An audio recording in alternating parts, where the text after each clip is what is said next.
el Sermón de la Montaña también se ven los grandes temas de la novedad y el perdón. Aparecen por todas partes. Novedad y perdón que expresan la liberación del ser humano, la liberación de la persona. Los escribas son los que se han quedado en el pasado, son los que están anclados allá, a la letra muerta, como les llamará San Pablo. Se han quedado en la letra de la ley, no en el espíritu de la ley. Los escribas representan lo antiguo y cerrado, lo que no se abre al nuevo éxodo. De hecho, los escribas no iban con el pueblo durante el éxodo. Los escribas empezaron a copiar lo que se escribió sobre el éxodo muchos siglos después. Los escribas hacen un refrito, los escribas hacen una copia en una imagen de lo que pasó, hacen copia de la copia, pero no se han puesto en camino. Por eso ellos aquí aparecen sentados. La sanación es un paralítico. El paralítico dijimos que es el que no se puede mover, obvio. Dijimos que es aquel que necesita que otro lo levante. Que depende. El paralítico representa aquí a los escribas. Representa al que necesita ser levantado. Por eso la actuación de Jesús es chocante, es fuerte, es signo de contradicción para personas de una mentalidad así. Jesús, en muchos pasajes del Evangelio, la gente se asusta y cree que Jesús está tratando mal a los fariseos y trata mal a los escribas, los desprecia. No los está despreciando, los está ayudando para que pueda ayudar, chocando, haciéndole una terapia de choque, diríamos hoy en día. Para que reaccione. Para que reaccionen, sí. Por eso pone el dedo en la llaga diciendo: tus pecados te son perdonados. Él podía haber dicho: levántate y anda. Aquí mismo lo dice en el texto. ¿Qué es más fácil decir? ¿Tus pecados te son perdonados o levántate y anda? ¿Por qué escogió decir tus pecados te son perdonados? Para poner el dedo en la llaga ahí, para interpelar a los escribas. ¿Quién puede perdonar pecados sino Dios? Se preguntan ellos. Para que se den cuenta a quién tienen delante. Porque ante las personas así es ante quienes acontece la palabra del Antiguo Testamento que acabamos de leer: estoy haciendo algo nuevo, ¿acaso no te das cuenta? Si Jesús le decía: levántate y anda, hubiera sido un curandero más, como había en su tiempo y como ha habido en todos los tiempos, y no hubiera llamado la atención de ellos. Pero Jesús nos está amando, despertándonos, haciéndoles que reaccionen, que se paren de esa silla. Seguro que al escuchar eso se pararon por el escándalo, pero ahí está lo importante: se pusieron de pie. Los escribas aparecen como contraste ante la actuación de Jesús. Los escribas no quedaron en el pasado. Los escribas están en cada uno de nosotros. Todos tenemos dentro un pequeño fariseo. Todos tenemos dentro un pequeño Pilato que se lava las manos. Todos tenemos dentro un escriba que se queda sentado, viendo que Jesús actúa, pero no actuando con él. Todos tenemos dentro un escriba que se incomoda porque le abren el techo de la casa y eso causa desorden. Eso rompe lo acostumbrado. El escriba es alguien muy ordenado. Tiene tanto orden que copia la palabra de Dios, la ordena. El escriba tiene seguridades. El escriba existe cuando el pueblo ya está asentado y tiene la necesidad entonces de que haya muchas copias de la escritura para que las familias la puedan leer, para que se pueda conocer en muchos ambientes. Es la imagen del pueblo asentado, no del pueblo del hecho.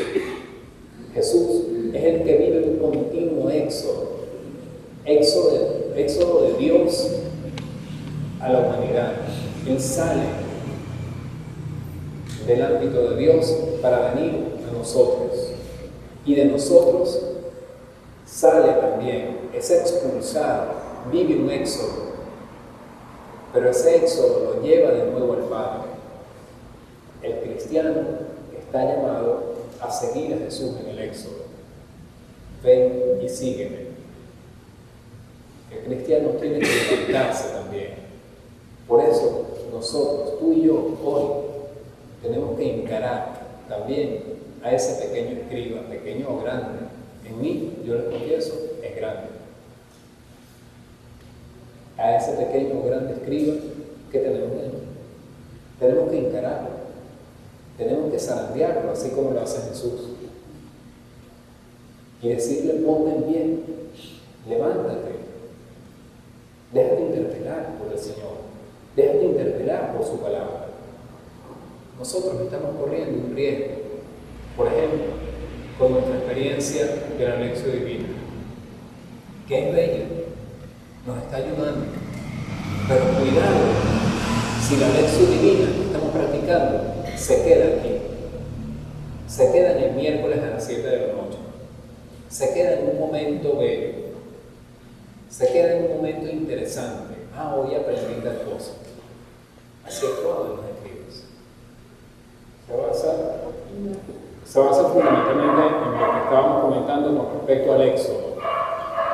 A lo que se nos invita, lo que Dios nos invita, es a vivir en un continuo salir de nosotros mismos.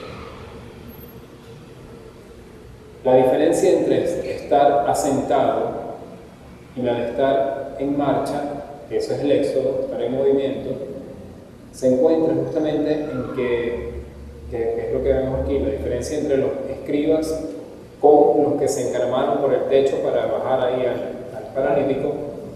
No es que unos no actuaran y otros sí, porque los escribas podían decir, bueno, pero yo copio las escrituras, yo también trabajo, yo tengo un oficio, hago lo mejor que puedo. Lo que pasa es que se quedaban dentro de sí mismos, lo que estamos preparando hace un momento.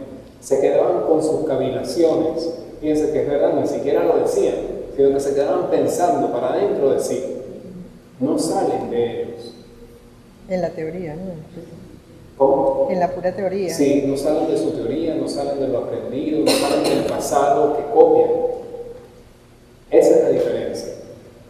Todos actúan, porque ellos se les llama escribas justamente porque tienen una labor, desarrollan el trabajo de escribir, pero es un trabajo estéril, anclado. Esa es la diferencia. Pero parece Una persona, una madre de familia, con sus labores domésticas, sus labores cotidianas, puede estar siendo mucho más activa según el Evangelio que un misionero. Un enfermo impedido en una cama, no leía un comentario de un santo que decía eso.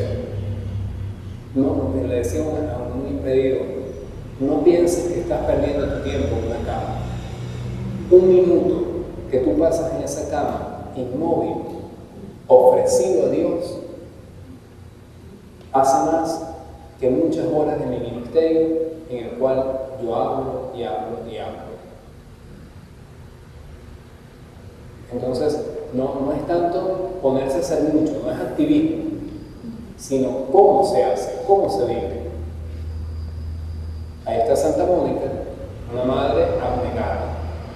Ella no escribió libros, ella no predicó, ella se concentró en estar pendiente de su hijo, y hasta que su hijo y su esposo y tal, que eran pecadores empedernidos, no se convirtieron, no descansó. Ese fue su empeño. Dios, ¿a quién me diste? Me diste este esposo con un sinvergüenza. Vivió de una manera ejemplar. Le enseñó a través de su testimonio y después se convirtió. Y el hijo al final quedó cautivado por la fe de la madre. El mismo Agustín, San Agustín, hijo de Mónica, se reconocía como soy el hijo de estas lágrimas. No el hijo de este vientre, el hijo de estas lágrimas. Fueron las lágrimas, no dice, de su madre las que lo engendraron al Espíritu. Entonces así, no importa tanto cuánto hacemos, sino cómo lo estamos haciendo.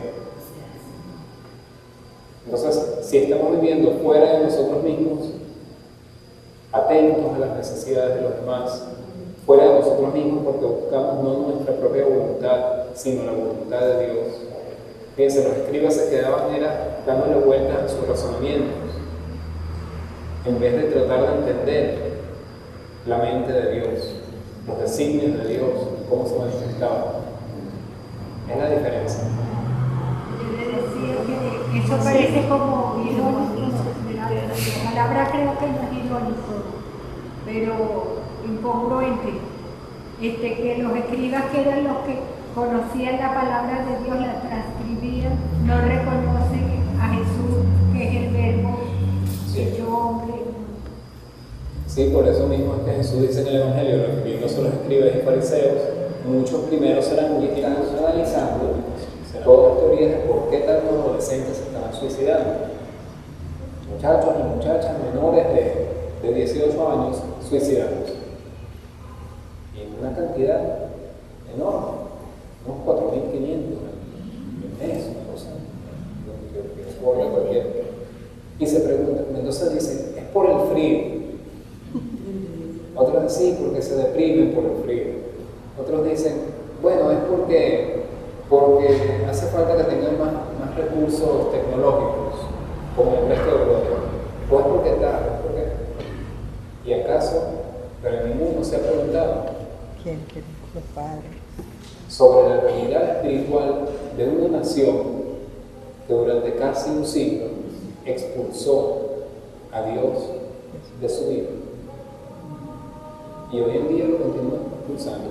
Antes por el comunismo, ahora por el consumismo. Pero lo continúa expulsando.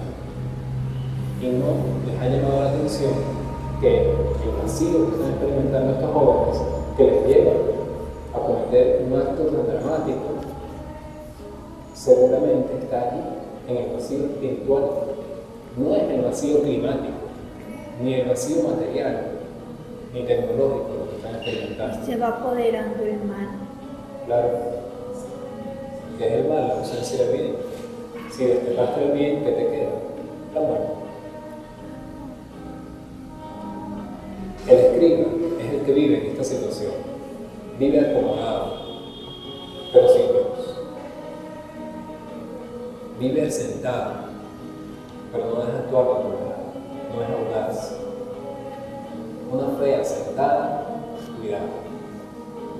Cuidado en nuestra fe se asienta. Cuidado en nuestra fe se hace demasiado poco.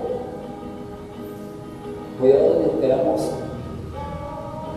recostados viendo cómo Dios actúa.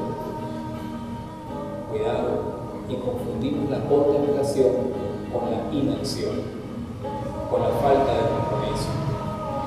O sea, confundimos la contemplación